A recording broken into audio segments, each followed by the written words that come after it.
All right. Welcome to the Hockey Heroes live stream podcast and live streaming. I've got Luke Micheletti here. He's a hockey stud from Minnesota.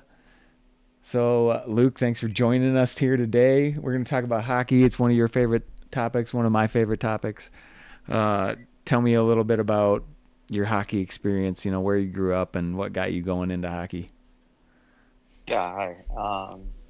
Grew up in Minnesota, suburbs of Minneapolis, Brooklyn Park area, um, and basically started skating from the time I was 2, 3 years old, and uh, fell in love with the game of hockey.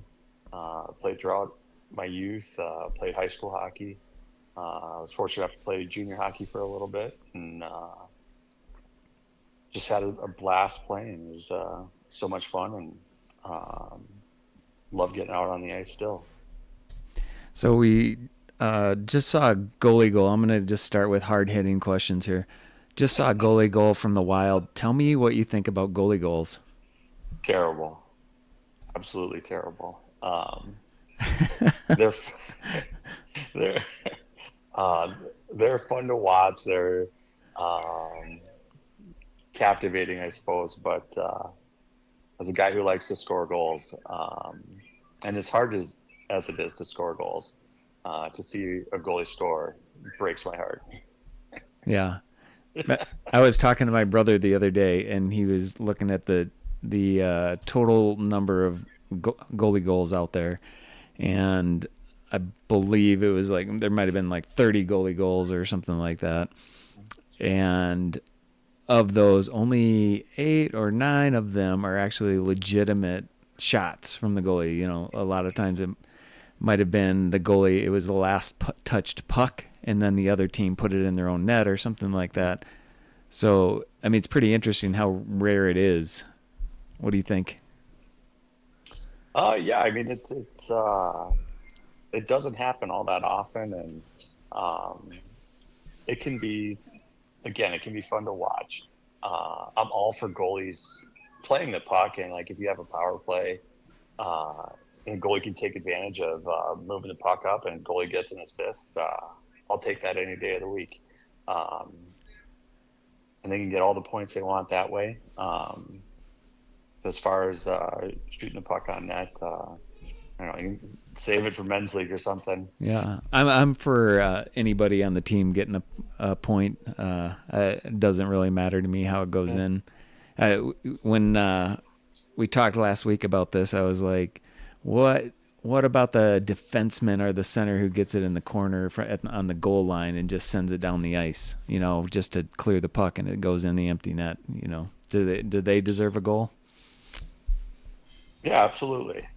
Um, so I think that philosophy has really changed over the years. I think when I was playing youth hockey, like if somebody pulled the goalie, you weren't necessarily shooting for an empty net from your own end. Um, as the game developing, there's bigger, faster players, um, and more analytics and all that stuff. Yeah, Um, Guys are taking more opportunities to shoot the puck uh, the length of the ice. I don't know. Um, I don't know if at the time if I had any thoughts one way or the other. I think I would try to get at least to the red line, so I wasn't causing an icing in a defensive zone draw. Um, but also for goalie goals, like anytime a point's going up on the board, I'm behind it if it's on my team. yeah, yeah. Yeah. So I was just at hockey practice maybe an hour or hour and a half ago, and we were doing game analysis with the varsity team of the Brandon Valley Ice Cats up here in Sioux Falls or Brandon, South Dakota. And it's really good. This is something that we have not been doing as an organization, and we're starting to adopt this game analysis. As you think of your high school career and stuff like that, how much was game analysis a part of your regimen? Oh, very, very few and far between. I think the technology uh, has come so much further. Um, it would have been fun, like if we watched a game that we had. It was a one of the parents up in the stands with a camcorder or something like that, and uh, we'd be fortunate enough to check it out afterwards. Usually, if it was a big game or a high scoring game or uh, a shutout or something like that, we'd get to see it. But it was pretty few and far between. So as you think about it now, like what things would you be trying to ascertain from game analysis? Like what would you be trying to impart on a youth hockey team or the varsity hockey team? For a youth hockey team, I wouldn't even consider it. Um, I think uh, the kids might enjoy seeing themselves on the screen, but I don't think you're going to get anything out of it. Um, Maybe a Bantam player would if they're really committed and super focused. And again, even at the varsity level, I would uh, keep it to a minimum. Um, and I would also uh, pick a topic to go over. I wouldn't go over all the nuts and bolts you know, from the drop of the puck till the end of the first period. Like I would just pick one topic. Hey, we're going to go over forechecking or back checking, neutral zone break, regroups or something like that. And um, just hit it and maybe spend a half hour on it and then move on to the next thing. Um, it's kind of my initial thoughts on it. Yeah. So as we went through things today, what I told the guys is I want them looking for how their defensive end breakouts were going, positioning, how their neutral ice transitions were. You know, if they were getting pressure, were they feeling that pressure and getting the puck in deep, or were they if they were meeting pressure, were they able to turn it around and regroup and kind of reattack? And then as they entered the zone, were they aware of their lineup or their positioning as they entered the zone, like aware of who they had with them? Did they have a left wing or right wing with them?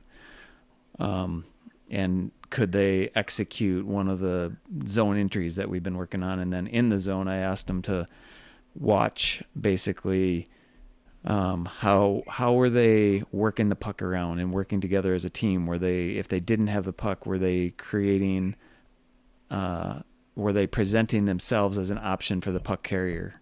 Things like that. What do you think about those thoughts?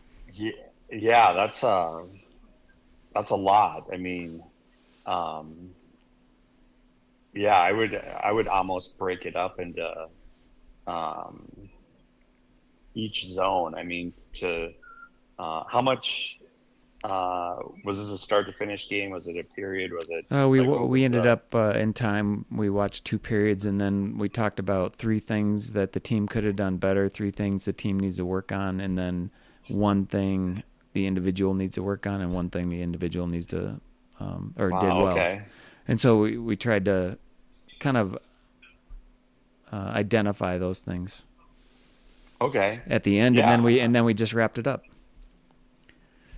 But the nice thing And what? was is we went over to one of the players' homes and they made like a little snack spread for us and things like that. No, that's great. Yeah, like I mean, from that aspect, I think like it's still early in the season, right? It's October. Um, you got some team bonding going on. Parents helping out, getting involved with the kids, and being involved, which is awesome. Um, I'd almost look at it that way as opposed to um, what were we doing on this breakout? Why, you missed a pass here. What were you thinking when you came into the offensive zone and stuff like that? Like, keep it lighthearted, especially early on, Yeah, and um, let the kids kind of just just watch themselves. yeah. Um, Our vision is to actually have it captain led and for the captains to kind of do it. But the best parts of it that I didn't really think ahead of was if a big hit happened or something funny happened, the kids loved it. Like the Oh players loved it. yeah. It was they were laughing and so that was great. Actually, it was I don't know, it's one of those surprise, um, just a surprise outside expectations, and but I can definitely see that that is a valuable thing to the players. Yeah, I mean, everybody loves watching highlights, right? And especially if they can see themselves, uh, scoring a goal, from the top of a circle with a huge clapper or something like that. Like Yeah, that's fun to see. Or you get a nice clean hit on somebody, and vice versa too. Like um, as a team comes together, like there'll be some ribbing, like somebody's gonna trip over a blue line, like, yeah, and um, they'll catch an edge and stuff like that. So it's not only good, but then um, a defenseman pinches down and ends up making the wrong decision. Like it's going to stand out, and uh, what do they say? The tape doesn't lie. yeah. Right, right. Yeah. So yeah, uh, So if you were it'll a just bring varsity, oh awareness to them. yeah, if you were a No, I think varsity coach, what do you think? What things would you want to bring in terms of team strategy and like what would you be working on in practice and things like that at the varsity level?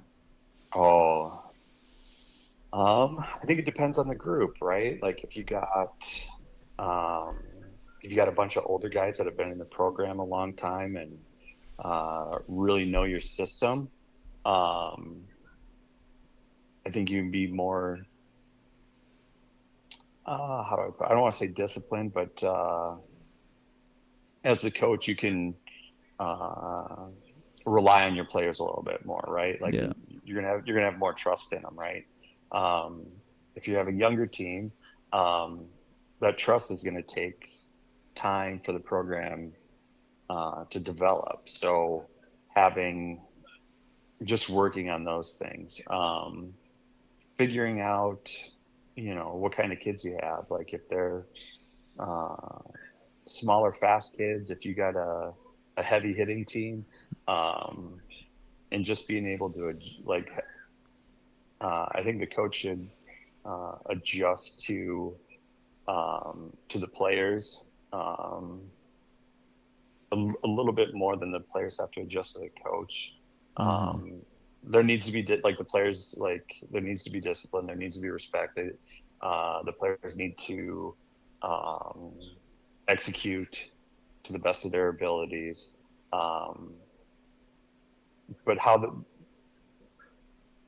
for them to get to that point, the players have to buy into the program. Does that make sense? Yeah. Like, so if the players are trusting the coach, like, hey, we're going to implement this system. This is what we're trying to do, and then the coach is going to have the best results. And by Yeah. best results, I don't mean wins and losses. I Right. mean developing the team and the program moving forward. Right. So when you say systems, like give me some examples of systems. Like you're the varsity coach, what would you implement in terms of systems? And what does Oh that mean? God. Like just give me a top 3 or Uh, something like that. oh man, I don't even know if I haven't been around a competitive hockey game in so long. Mm-hmm. um, oh, like, I'm trying to think of things that I'm trying to impart on them, and I've already kind of covered it a little bit, but I think of like in the defensive end, like what are our systems in the defensive end, and I think of all of these, okay, breakouts, like hey, a D to D or a quick up okay, or a winger on the half wall to the center. Like I kind of put that in the category of systems. okay, all right, yeah, stuff like that. Like I know they got like the new younger coaches and players like have all these names um, for these things, but I think hockey's still hockey. Yeah. Um, like in the defensive zone. Um, I mean, back in my day, like there was like two systems of thought, right? Like either having the wingers down low, helping in the corner, Okay. um, in the defensive zone, right? So if the puck goes into the corner, um, like the right wing would be down low, helping out in the Yeah. corner, and not worrying about the point. That was the center's responsibility. Sure. Um, uh, I don't think that lasted very long. But that's one option, right? Right. Like it's you got five guys out there as the coach. Like you can stick to lanes and say, hey, this is your lane, this is your responsibility, or um, more free willing or free wheeling and creating a little bit more flow and stuff like that. I mean, I think pretty Right. standards nowadays is the center helping out down low and in the corners and the wings covering the points, you know, sliding down from the half wall, um, maybe helping out a little bit in the slot and then covering their point. Yeah, it seems like, and you and I have talked about this quite a bit. I mean, there's a lot of responsibility on centers nowadays, and that is especially true in the defensive zone. Yeah, I'm willing to bet 9 times out of 10, when a goal is scored, the center's to blame. Yeah, And yeah, that's how much responsibility centers have. yeah, When I was younger, my buddies and I would joke about when Crosby and Ovechkin were rookies, and Ovechkin had a like phenomenal rookie season, yeah, and so we had some buddies that loved and watched hockey but didn't play hockey, and then my buddies that played hockey, like we'd all get together and watch a game or sure. be out throwing the ball around or whatever, and you know, in that conversation would come up: who's better, um, Ovechkin or Crosby? And all the guys that played hockey said Crosby, and all the other guys Yeah, said Ovechkin, and it was only because we knew how much extra responsibility Crosby had. right. Ovechkin could go out there and score goals, like be on Sports Center every night, and And meanwhile, Crosby was Crosby's dealing playing with, defense. yeah, yeah, exactly. I don't know what Ovechkin's plus minus was, but not nearly the responsibility that Crosby had Yeah, at the time. I'm sure both their games have matured and turned into Mount Rushmore players for sure. yeah, yeah. They're both studs.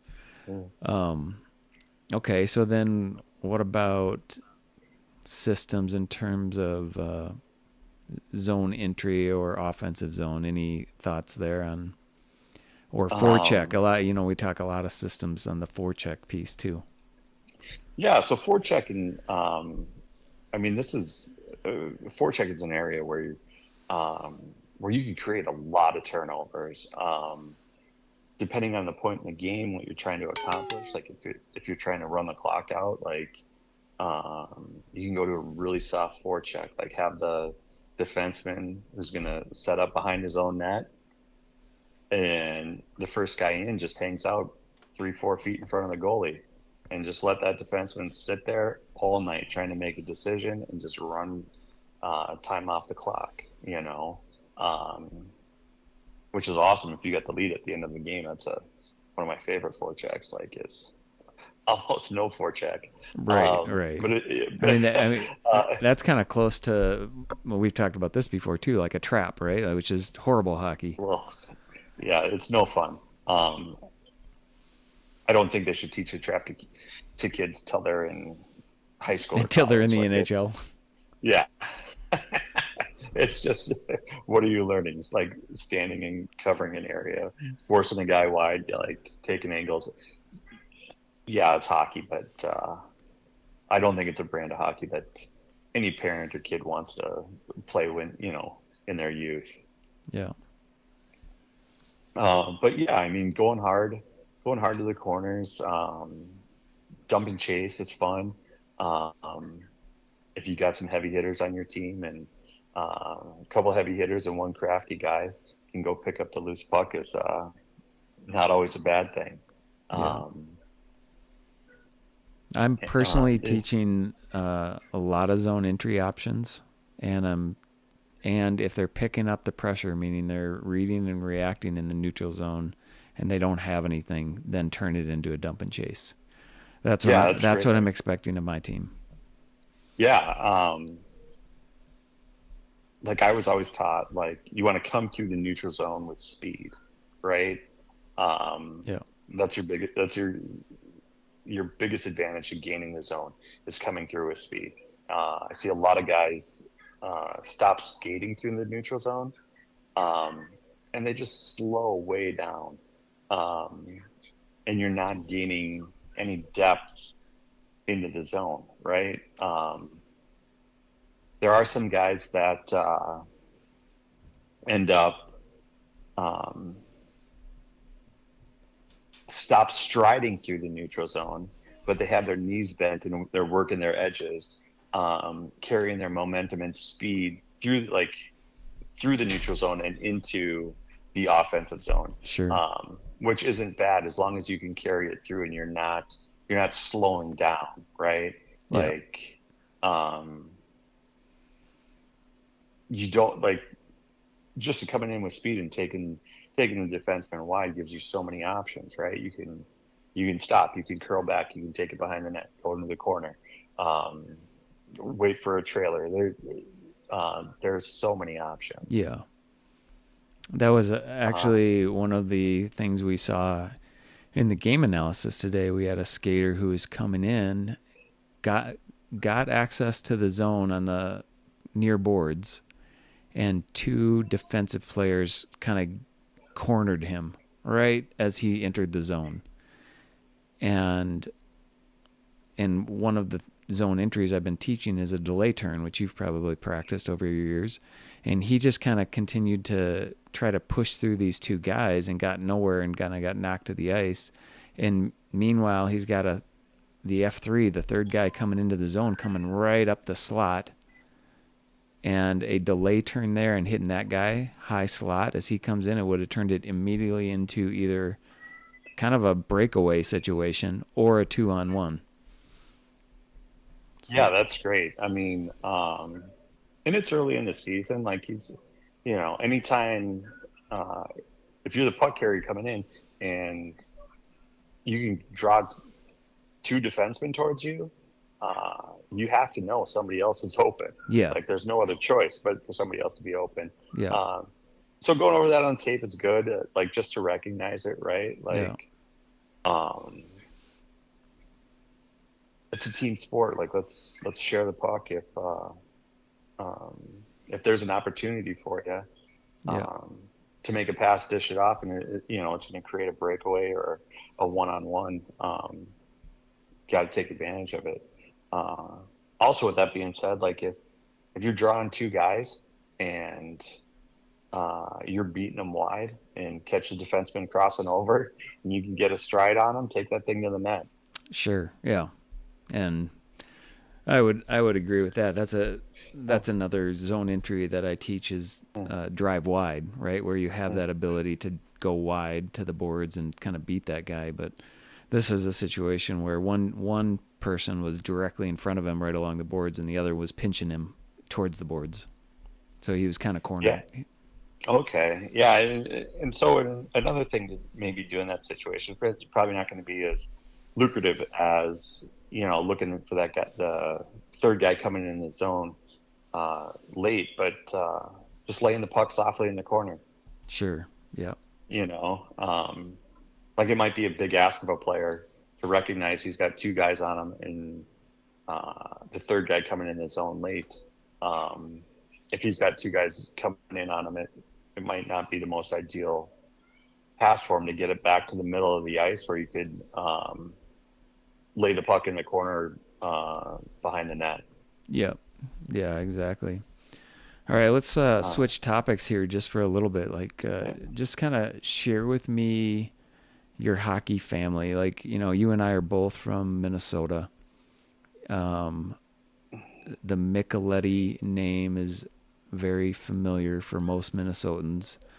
Um, Tell me your experience growing up as a Micheletti in Minnesota. It was a blast. Yeah, so uh, on my dad's side of the family, my dad was one of nine. Um, there were seven boys and two girls. All the boys played hockey except for my dad, Mm-hmm. um, and they all played at pretty high levels. Um, Where so did it they was a start? lot Where of did they fun. start? Most of them grew up in northern Minnesota, right? Yeah, so they grew up in Hibbing, Minnesota, up on the Iron Range. Mm-hmm. Um, my dad's oldest brother Tom played hockey at Harvard. Um, my, and my dad was second. My uncle Andy was a goalie, played at Gustavus Adolphus. Okay. And the funny thing about him was that he played forward and defense, like skated out all through his youth. And I think it was his junior year of high school, he became a goalie. Like he didn't become a goalie until high school, That's and crazy. was an All-American at Gustavus. You And he, know, that makes me think of something I just saw. Was it Chelios? Did you see that story on Chelios? no, Um, he was a D for the Red Wings, right? yep, Yeah. Okay. So his story, I don't know if it's true or not, but his story was he went out to California to play somewhere or something like that, and was playing with somebody else from Canada, and they were like going to hang it up, like it wasn't working out for them. And so Chelios calls up the coach and is like, "Hey, I'd like to try out, or I'd like to, work with you or whatever." And he's like, "What position do you play?" And he was real quick on his feet, and he's like, "Well, what do you need?" And he's like, "Well, I need a defenseman." And Chelios, who'd never played a day of defense in his life, said, "Well, I'm a defenseman."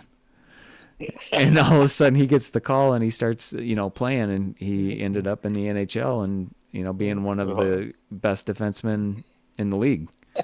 Isn't that a that's great great. story? Yeah, no, hockey players are hockey players, right? Like you just want to be on the ice. Yeah. So That however you that can make makes that me think of happen. your Uncle Andy.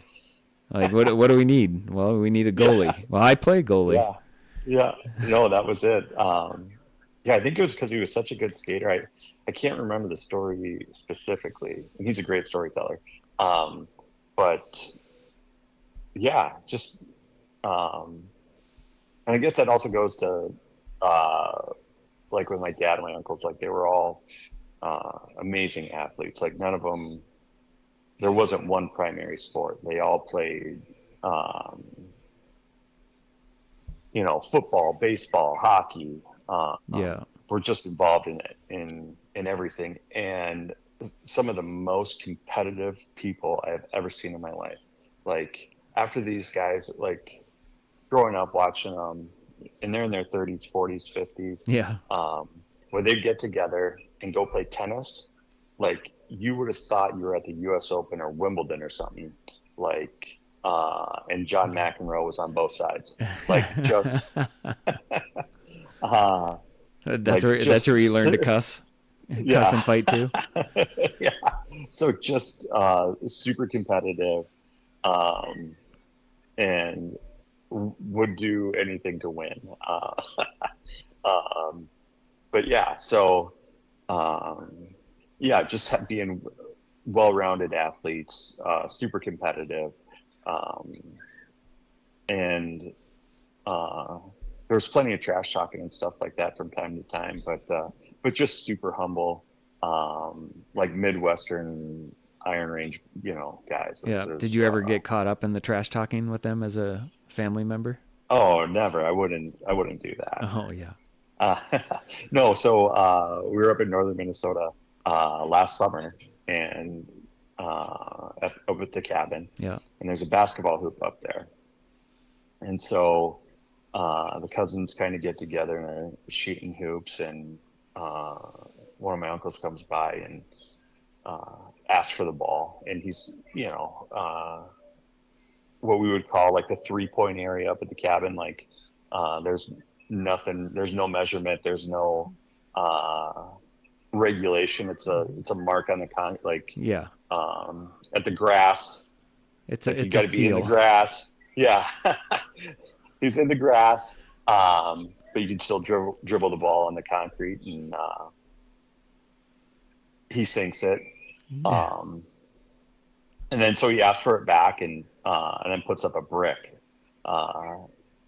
So I chirp something to him, and he fires right back, and walks off to go over to the fire pit, and I get the ball, take a step back from where he was, and sink a 3, Nice. and just let him know that I made it, and send him a smile. Yeah. Maybe he's getting he's getting a little rusty. Yeah, he's got 2 fake knees and a fake hip. Yeah. So So who's after Uncle Andy? So after Andy, it's my Uncle Jerry. He played hockey at the Air Force Academy. Okay. He was a defenseman. Still holding records out there, I bet, too. Yeah, absolutely. So he has he's in the Air Force Academy's Athletic Hall of Fame for most points by a defenseman. Okay. I think that's in a single season and over his career at the academy. Okay. Yeah, and then so he went on, made a career out of the Air Force, and ended up retiring a colonel. So nice. So he's a leader too. Yeah, he was a captain out at the academy too. So kind of a leader amongst leaders. Yeah. And again, real smart player, real smart guy, and super humble too. Like was very kind, like for sure. And then after Jerry was my Uncle Joe. Joe went to play at the University of Minnesota,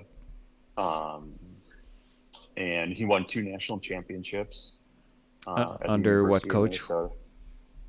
Oh man, was he? Brad Butow, I think. Oh, okay.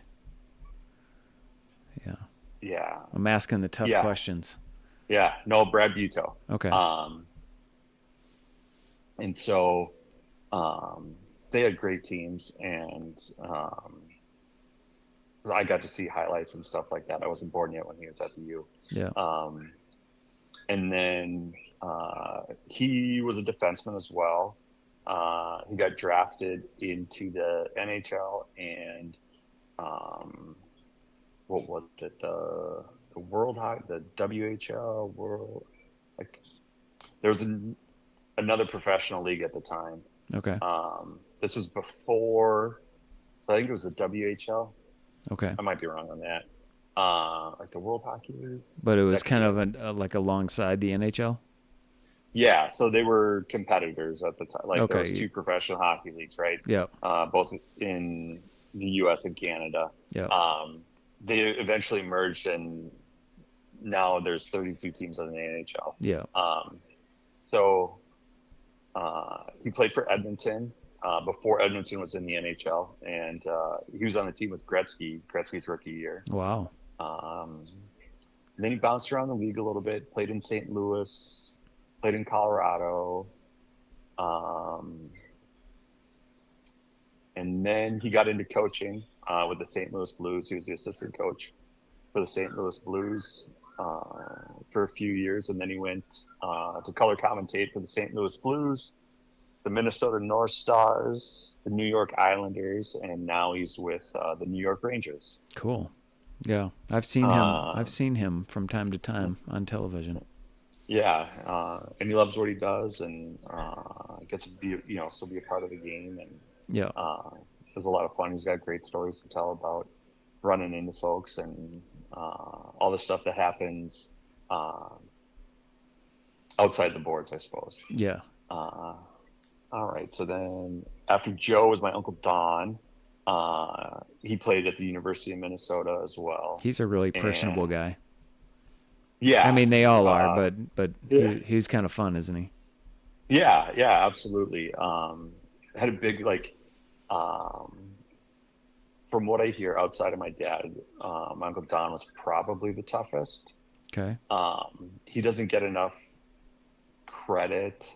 Uh, like everyone thought he was a tough guy, Yeah. um, but he doesn't get enough credit for his scoring prowess. Okay. Um, he also won a national. So my Uncle Don won a national championship at the U, Hmm. and it was kind of cool. So my Uncle Joe's second national championship, he won with his brother Don on the team. Wow. Um, Okay.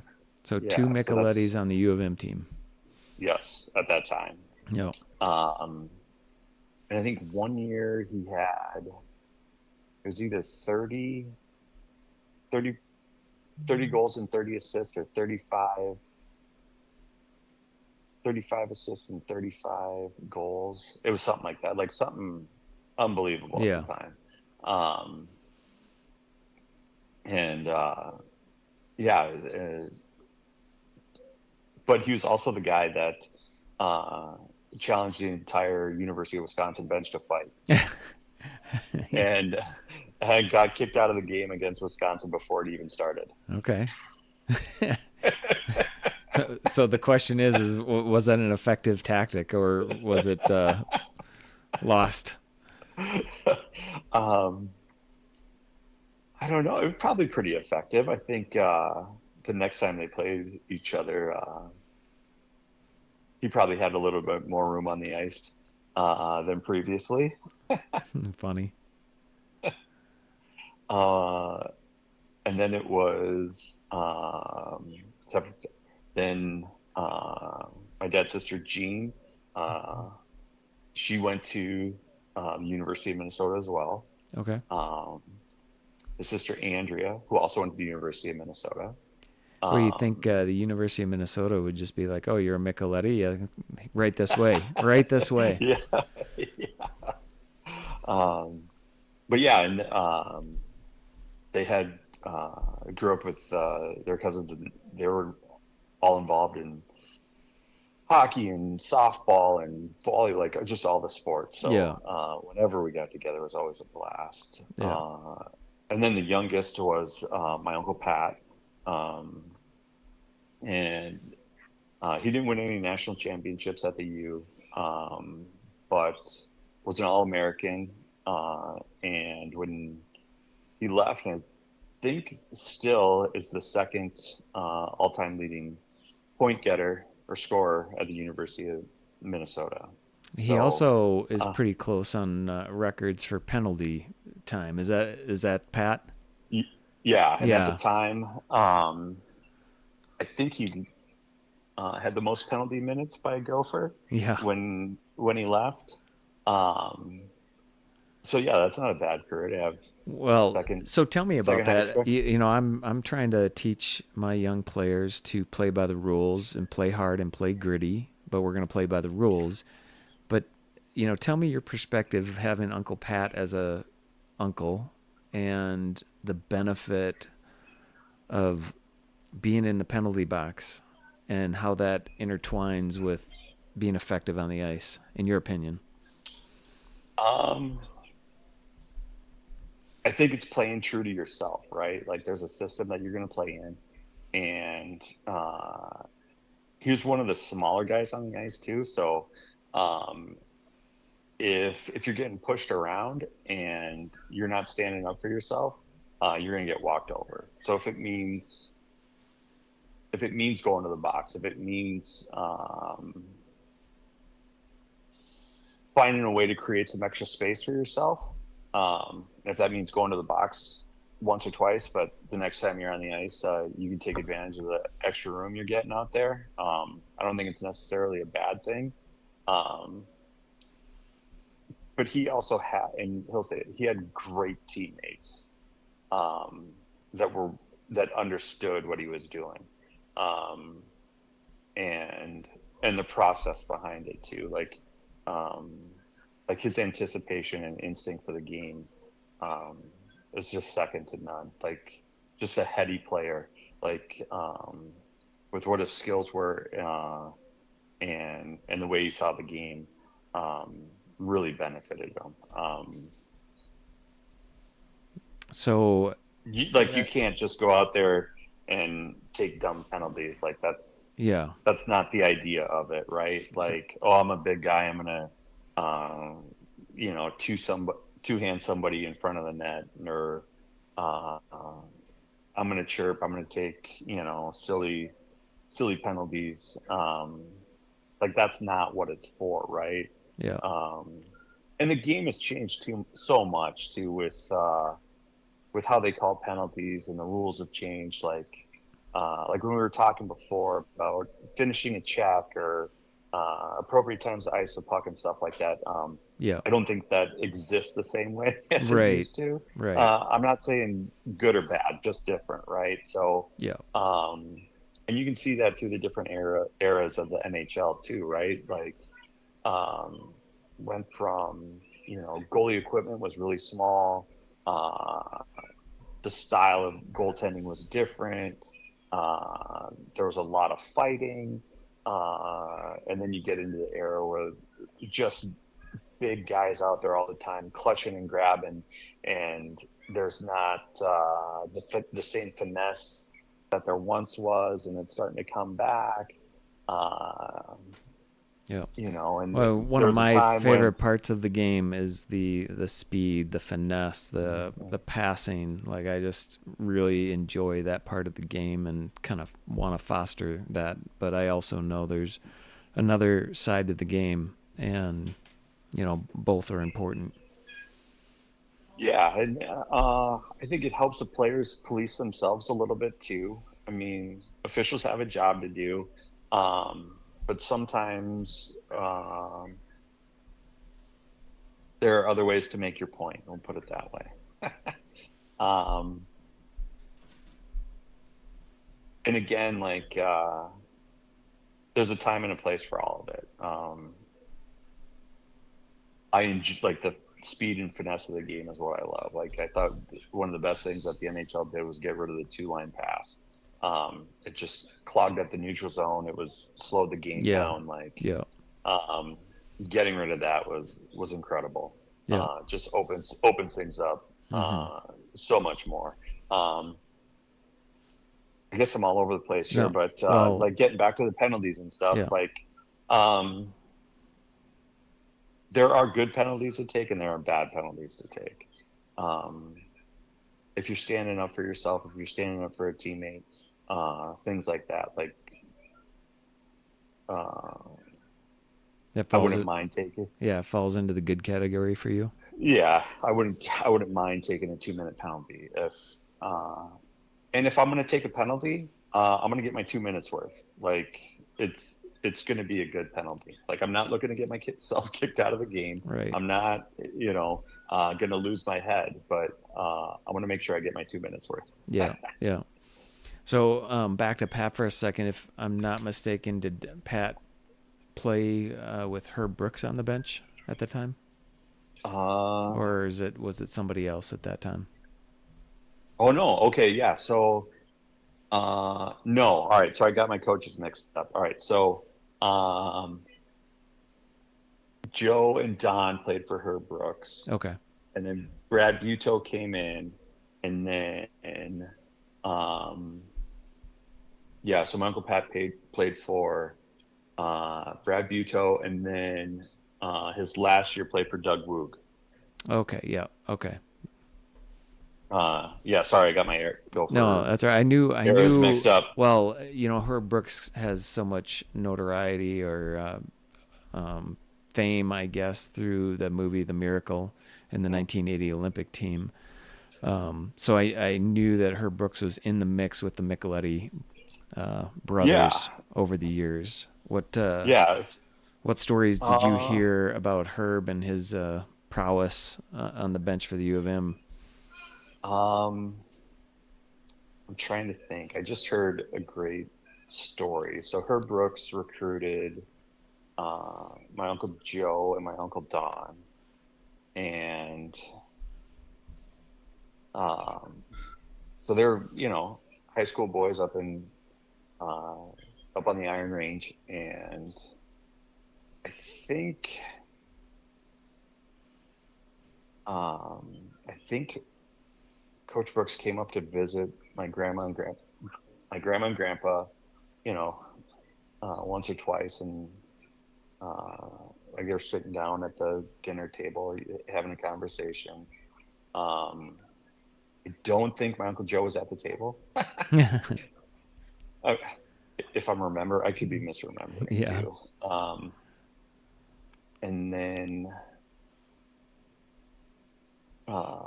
like Herb went back down to the cities or whatever, and then I think a couple days later, um, Herb Brooks called my grandma and grandpa and said, we'd like him to come to the U, and I think they said okay. I'd have to talk to him again to do the story some justice. Yeah. But they they didn't get full scholarships or anything like that.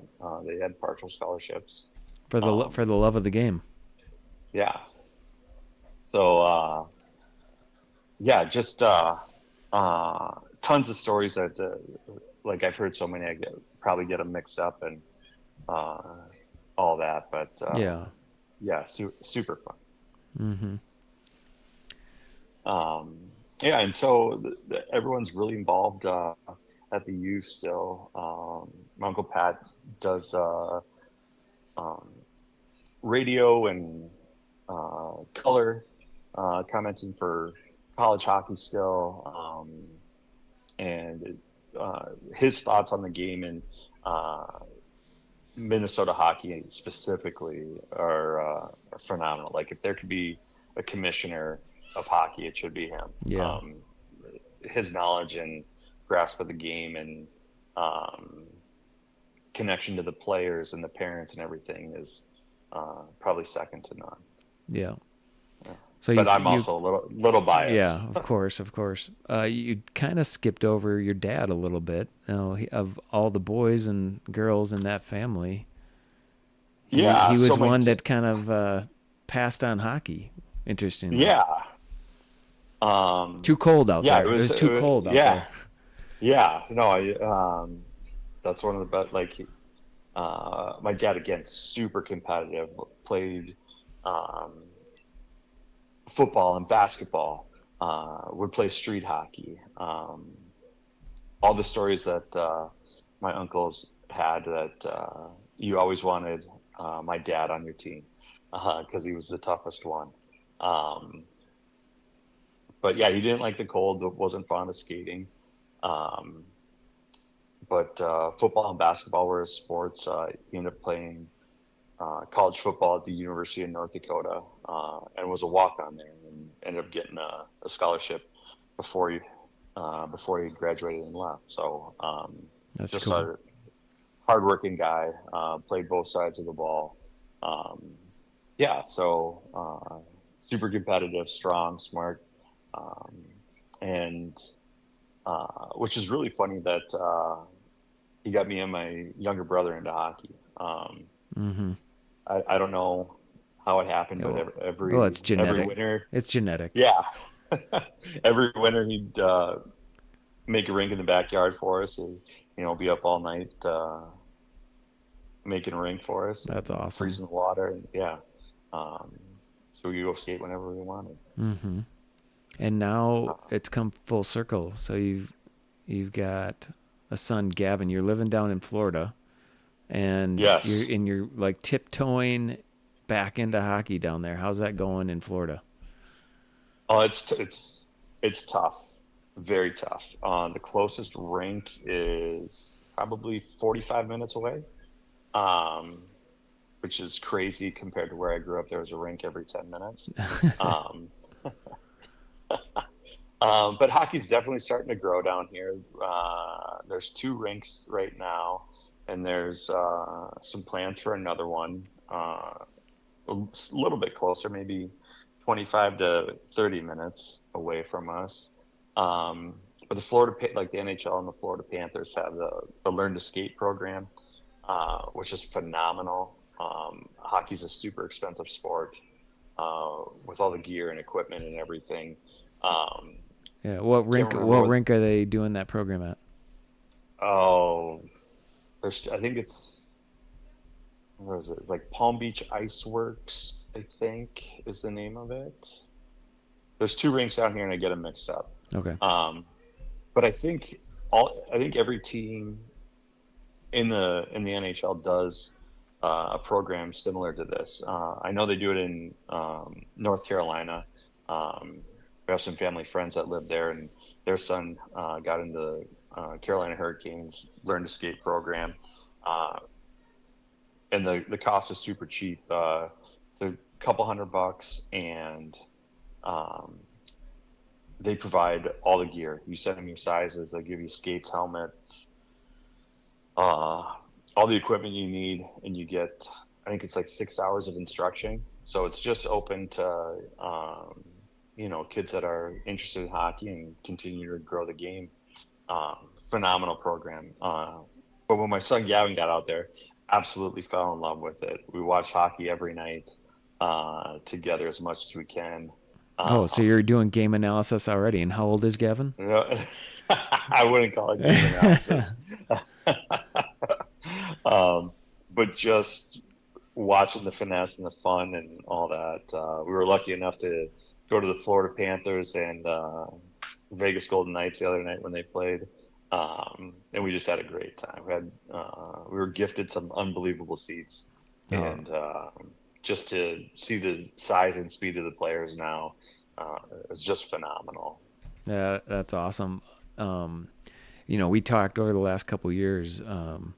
So touching on the University of Minnesota and just being fans of the University of Minnesota, the U, and it was the 22-23 season, I believe, that they were down in Tampa for the quarterfinals. Yeah. And then and you were able to go to that, and then and they actually ended up in the national championship game, and then in 23-24 season their quarterfinals were here in Sioux Falls, South Dakota, and I got to watch the university play the quarterfinals. They ended up losing to Boston in the quarterfinals and didn't go to the Frozen Four, but very close. So what was your memory of watching the U down in Tampa? Oh, it was great. There was in Tampa, there was probably, I would say, 75 to 80% of the arena was Gopher fans. Okay. They were playing against Quinnipiac. Yep.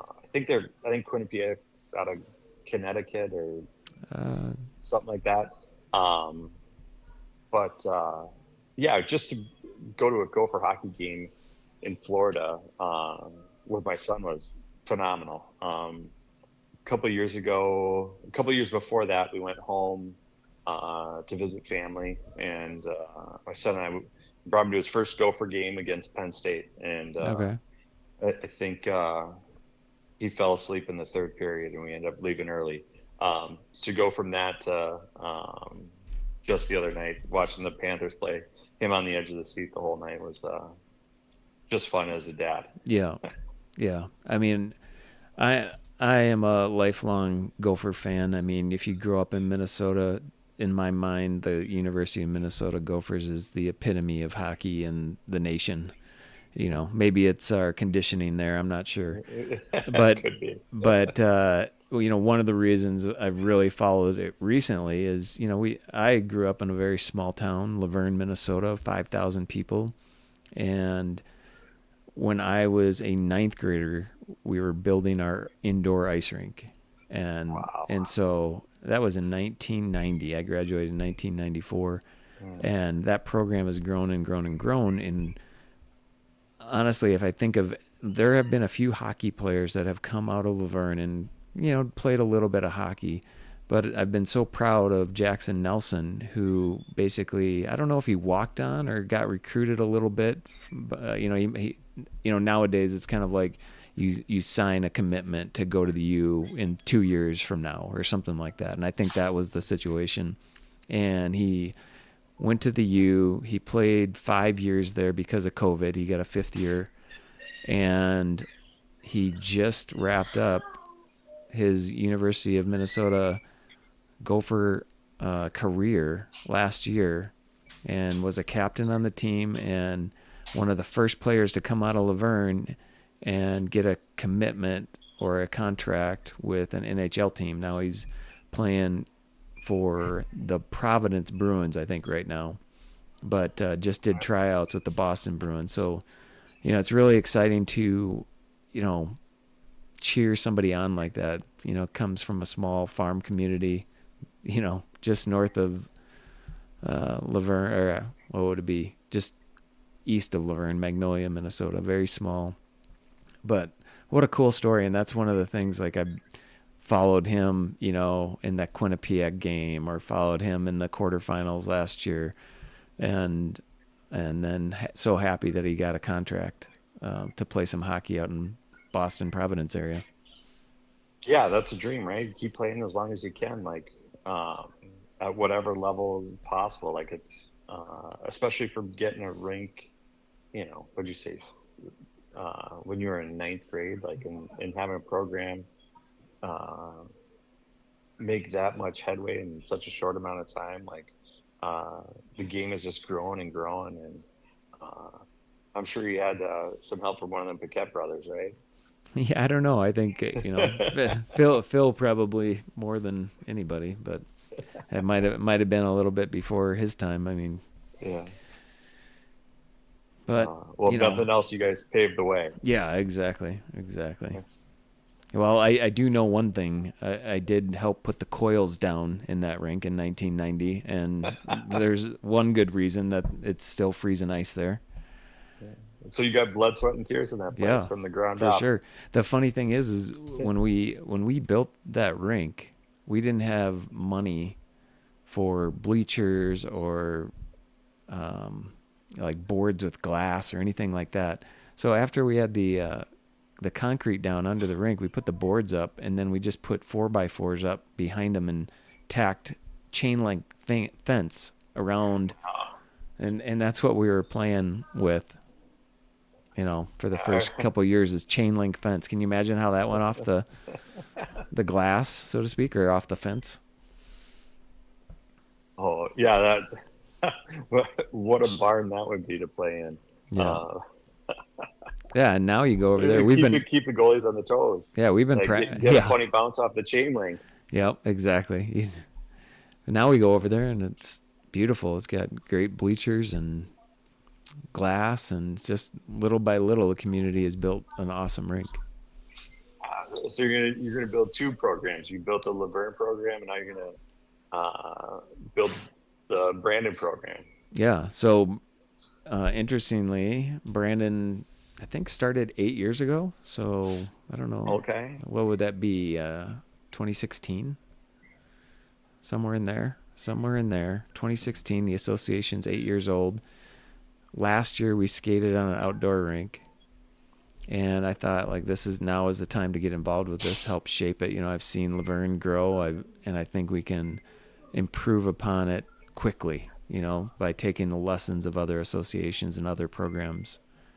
And so it's really been exciting. I do feel like we can grow the program and make the program a great hockey program. And funny thing is, slipping on his name. Who's the current coach for the Gophers right now? Bob Motzko? Yeah, Bob Motzko. So in a press conference last year during the quarterfinals in Sioux Falls, he was asked, like, hey, what do you think about playing hockey in Sioux Falls here? And I think Bob Motzko had some ties to the Sioux Falls Stampede. And he was like, with Augie coming, Augustana College or University just got a hockey team last year for the first year. And there's a lot of hockey programs in the Sioux Falls area. He said East Sioux Falls is a hotbed for hockey right now. And that is true. There's a lot going on for hockey, but it's still, when you compare it to Minnesota and the Minnesota program from youth to high school and beyond, South Dakota has a long way to grow, though, still. Yeah, it'll get there, right? Like, as long as the kids are having fun and learning, and yeah, like, that's what it's all about, right? Like, yeah. And it's inevitable. Like, one kid will come out of Sioux Falls and go play college somewhere and come back and skate and Yep. have a little following and stuff like that. Like, the game of hockey is growing, and finding little pockets like Sioux Falls is awesome. Yep. All right. Um, well, I think we should wrap things up. I appreciate you being willing to have a conversation with me today, and this will be live. I'll share it with our hockey association, and they can kind of tune in and learn a little bit more about the Micheletti family and hockey, and and we'll do these conversations more often. As we have hockey stories to tell and games to cover.